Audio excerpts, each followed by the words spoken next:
first mind map, we are going to start with the classification of plants, but first of all, we are going to describe two characteristics that share all plants.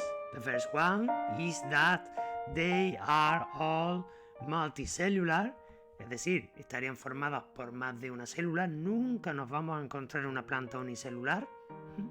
And the second characteristic of all plants is that they are all autotrophic, es decir, they can make their own food with water, mineral salt, carbon dioxide, and all of this is cooking thanks to the sunlight, por un proceso que se denomina fotosíntesis y que posteriormente pasaremos a analizar.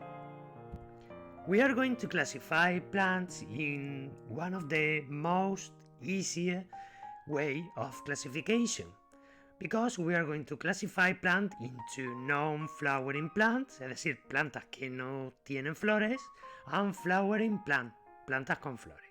Okay, so in this first group, we are going to start by the bryophytes, las bryophytas, and there are two main groups. The first one are the liverworts, que en español denominaríamos hepáticas. Estas serían las plantas más simples porque no tienen unos vasos conductores como las plantas superiores que vamos a ver luego a continuación. Se denominan hepáticas básicamente porque tienen la forma o una forma parecida a las células del hígado. The second types are mosses, el musgo, and they are characterized because they present a conducting vessel but very simple. Es el típico musgo que se pone, por ejemplo, en el portal de Belén en Navidad, que asemeja así como si fuese unas plantitas, ¿verdad? Bueno, pues haremos luego a continuación, luego en posteriores lecciones, una explicación y un mind map de los musgos. And the second group of non-flowering plants are those that belong to the pteridophytes, las pteridofitas. And one of the most well-known group of pteridophytes are the ferns, los helechos. Estos helechos van a presentar unos vasos conductores ya más complejos, mucho más parecidos a los de las plantas superiores. Cuando hablamos de plantas superiores estamos hablando de plantas con flores, ¿vale? And on the other hand, we are going to find the flowering plants. All of them present developed conducting vessels, es decir, al ser plantas superiores ya tienen unos conductos, unos vasos conductores de la savia elaborada, la savia bruta, que están perfectamente desarrollados. Y todas estas plantas se denominan espermatofitas, spermatophytes. Espermatofita es un término que viene del antiguo griego, esperma significa semilla y fitos, planta de sí serían las plantas con semilla. ¿Sí? So there are two different groups. The first one has the gymnosperm, and these are all characterized because they don't present fruit. Y un típico ejemplo sería esa palmerita, en esa playita también, que ojalá pudiéramos estar ahora mismo ahí disfrutando del solecito, de la brisa marina. Gimnosperma, es otra palabra de origen griego. Gimnos significa desnudo y esperma, como hemos visto anteriormente, significa semilla. Luego serían las semillas desnudas, es decir, las semillas que no tienen fruto. And the other group are the angiosperm. This type of plant present fruit. Por ejemplo, esta bonita campo de amapolas, ¿verdad? Fijaros cómo aquí, en este caso, la palabra angiosperma, angio significaría lo contrario de gimnos, es decir, vestido. Por lo tanto, si la semilla está vestida, es porque la semilla pues va a presentar un fruto. Well, now we are going to start by analyzing the different parts of a plant.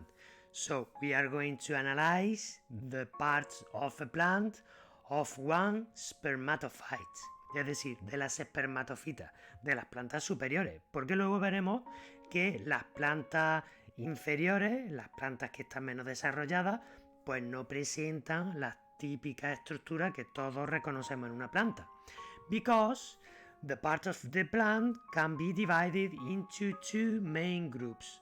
The vegetative part, that are the root, stem and leaves, la raíz, el tallo y la hoja, son las partes vegetativas de la planta, es decir, las que no se encargan de la reproducción.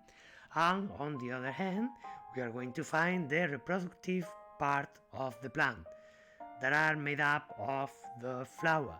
Las flores se van a encargar de todo el tema reproductivo de la planta. The first organ that we are going to analyze are the roots, las raíces. And first of all, we are going to describe the three main functions that the roots carry out. The first one is to absorb water and mineral salt. Es decir, la raíz sería como una especie de esponja que lo que hace es absorber el agua. Como en el agua hay disueltas sales minerales, al absorber el agua no solamente adquiere este líquido, sino que también todas las sales minerales que están disueltas en ella. Por lo tanto, al absorber el agua, absorbe también las sales minerales. The second function is to anchor the plant to the ground. Anchor means ancla. Acordaros con estas imágenes de estos tatuos que lo que hace la raíz es anclar a la planta al suelo para que, bueno, pues se quede fijada, y si sopla el aire o hay una corriente de agua o cualquier cosa, le damos una patada, pues directamente no pierda su sitio. La parte negativa de estar anclado al suelo es que una planta no va a poder desplazarse, no va a poder moverse como lo puede hacer, por ejemplo, un animal. And the third function that all roots carry out are to store substance in reserve. Fijaros aquí este gracioso hámster cómo va almacenando nutrientes, como haría en este caso la raíz, que almacena sustancias nutritivas que ella misma ha fabricado para poder nutrirse de ellas cuando, por ejemplo, las condiciones atmosféricas, las condiciones climáticas, pues fuesen adversas. Por ejemplo, el invierno. We are going to find three different types of roots. The first type are the tap root, las raíces primarias. Es la típica raíz que dibujaríamos siempre en primer lugar si nos pidieran que lo hiciéramos de un dibujo de una raíz. Aquí, como veis, existe una raíz primaria que crece verticalmente al suelo, y de ahí pues sale una serie de raíces secundarias o laterales que a su vez se vuelven a dividir en otras. The second type are the fibrous root. Aquí no existe una raíz principal, sino que de la base del tallo aparece una gran cantidad de raíces todas ramificadas, formando como una especie de cepellón. Son las típicas plantas que cuesta muchísimo trabajo arrancarlas del suelo, que necesitamos una asada y demás. And the last type are the tubercular root. Son estas que hemos dicho anteriormente, que almacenan sustancias de reserva para cuando hace mucho frío, las condiciones climáticas pues son adversas. And finally, we are going to explain the morphology, the typical morphology of a root. En este caso, de una raíz primaria, ¿verdad? Bueno, pues como hemos comentado, we are going to find a main root. The main root presents several lateral roots, and maybe the most important thing is the presence of the root hairs, los pelos radicales o radiculares. ¿Por qué existen en las raíces estos pelillos? Pues estos pelillos lo que hacen básicamente es aumentar la superficie de absorción. Por ejemplo, si nosotros quisiéramos secar un vaso de agua que se ha derramado en el suelo, lo que utilizamos es una fregona más que un trapo, ¿verdad? ¿Por qué la fregona siempre tiene tiras? porque cada tira tiene una superficie de absorción mayor. Cuando nosotros desplegamos todo el área de la fregona, va a absorber mucho más que si echáramos un trapo al suelo para absorber ese agua. And another very important element is the root cap. Fijaros que si la raíz tiene que crecer, como esta imagen que estáis viendo, este taladro, tiene que perforar hacia el interior de la tierra, la raíz se dañaría en su zona apical, ¿verdad? En el extremo. Por lo tanto, la raíz lo que tiene es como una especie de dedal, que es lo que nosotros denominamos root cap, y que favorece la protección de la raíz para que ésta no se rompa. Porque si la raíz se rompiera, evidentemente no podría seguir profundizando y penetrando en el suelo.